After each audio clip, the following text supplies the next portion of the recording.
W tym sezonie cytrynki rządzą. Nie wiem, czy macie o tym jakieś blade pojęcie, bo ja do tej pory nie miałam, aż zostałam poproszona o herbaciarkę właśnie z takim wzorem. Na szczęście w sklepie Inspirello mamy kilka pięknych serwetek właśnie z cytrynkami, więc to naprawdę jest prosty projekt do zrobienia przez każdego i jeżeli się przyglądacie szukając gdzieś zmarszczek na serwetkach, to ich nie ma, ponieważ wszystkie zostały przyklejone metodą bezzmarszczkową. A ta metoda jest bardzo prosta, właściwie zawsze się udaje, ale najpierw wszystkie elementy, na których będę przyklejała serwetkę, muszę podmalować na biało białą farbą akrylową. Do lepienia bezzmarszczkowego potrzebny jest klej, jakaś karta kredytowa oraz koszulka do dokumentów. Oczywista oczywistość, zawsze przyklejamy tylko jedną górną warstwę serwetki. Przyklejanie bezzmarszczkowe składa się z 4 etapów. Etap pierwszy. Powierzchnię smarujemy klejem, równo i niezbyt grubo. Najtrudniejszy etap. Przykładamy równiutko serwetkę. Trzeci etap. Przykładamy koszulkę do dokumentów i wszystko bardzo dokładnie wygładzamy kartą kredytową. Wygląda fantastycznie, ale jeszcze 4 etap, czyli natychmiast po ściągnięciu koszulki do dokumentów pokrywamy powierzchnię klejem. A teraz film sobie leci, a ja podrzucę Wam kilka rad, jeżeli chodzi o technikę bezzmarszczkową. Po pierwsze, warto używać kleju, który nie jest bardzo rzadki, bo jeżeli klej jest rzadki i nałożycie go za grubo w pierwszej części, to ten klej przemoknie przez serwetkę, przyklei się do koszulki i w momencie, kiedy będziecie ściągać koszulkę od dokumentów z serwetki, to zejdzie Wam razem z serwetką. Po zdjęciu koszulki do dokumentów z serwetki trzeba posmarować całość klejem. I tutaj także nie można przesadzić. Tutaj smarujemy szybko i cieniutko, bo gdy nałożycie zbyt dużo kleju, serwetka za bardzo rozmoknie, to może się okazać, że powstają Wam bąble lub że serwetka zaczyna Wam się rozjeżdżać pod pędzlem. Technika nie jest trudna, ale trzeba się trzymać 2 zasad. Po pierwsze, nie za dużo kleju i po drugie, najlepiej, żeby klej nie był bardzo rzadki. Środek pudełka maluję zielonym lazurem. Uwielbiam ten preparat, ponieważ praktycznie nie zostawia żadnej grubej warstwy i nie robi zacieków.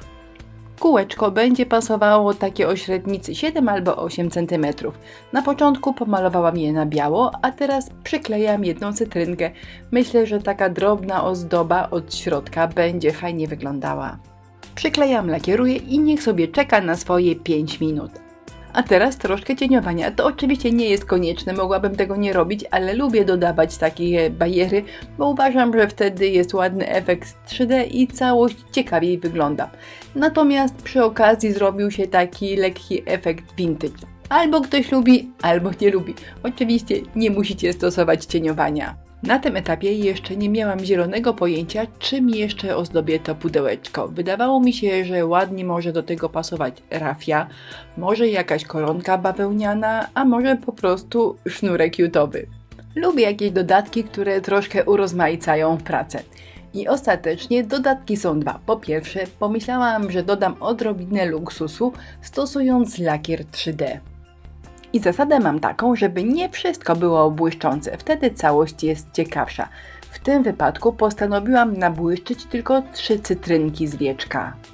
Instrukcja użycia tego lakieru jest prosta jak budowa cepa. Po prostu wyciskamy na element, który ma się błyszczeć, troszkę wyrównujemy, żeby nie było jakichś gór i dolin. Możemy dosyć grubo nałożyć tego preparatu, bo on jest gęsty i trzyma się w kupie. Raczej się nie rozcieka po powierzchni. Suszymy i wygląda fantastycznie.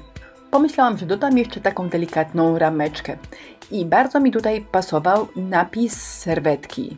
No cóż, napis pasował, ale ja bym to w tej chwili, robiąc pracę, jeszcze raz poprawiła, ponieważ ten napis jest jaśniutki, w jasnym, szarym kolorze.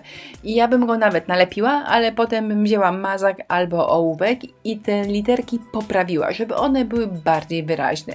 A żeby wszystko wyglądało ślicznie, to ja potem jeszcze ten napis nabłyszczyłam lakierem 3D i go jeszcze słabiej widać. Zresztą widzieliście na początku na zdjęciach. Da się to oczywiście przeczytać, ale gdyby literki były ciemniejsze, byłoby fajniej. Jak zwykle nie widać tutaj moich dylematów. Czy naokoło wieczka lepszy jest sznurek, a może koronka, a może juta albo rafia. stanęło na grubym sznurku. Myślę, że to fajnie wygląda i dopełnia klimat. Uwaga, pytanie, czy tylko ja nie wiedziałam, że cytrynki są modne? Czy ja jestem tak bardzo za peletonem? Koniecznie napiszcie w komentarzu, czy wiedziałyście o modzie na cytrynki, czy dopiero ja wam to powiedziałam. Mam nadzieję, że pudełeczko wam się podoba, a listę wszystkich produktów, których używałam w filmie, znajdziecie w opisie wideo razem z linkami do naszego sklepu, bo zapraszam, znajdziecie tam same fantastyczne produkty. Dziękuję, do zobaczenia.